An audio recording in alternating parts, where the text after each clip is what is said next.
في حب الاهلي والاهلاويه كتب قصيده. طبعا كتبت قصيده. عايزين نسمع. اسمع يا ستي. نسمع. عن عظمة الأهلي كل الكلام متعاد،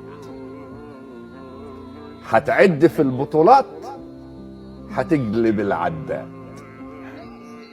وان تهت في العنوان اسأل عن الأسياد، اسأل عن البطولات وهزة الاستاد وفرحة الأولاد ورجة الجماهير. مكابير يا أهلي كبير، احنا فريق العز والفرحة والمكسب. الأهلي لما يفز اسأل عليه الملعب. احنا فريق الوطن يا سعد يا زغلول.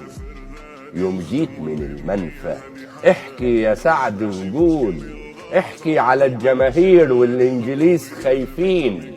الاهلي كان على البر وسعد وصل العصر، استقبلوا النادي رافعين رايات النصر. الاهلي مش كوره، الاهلي من يومه رمز الكرامه مصر.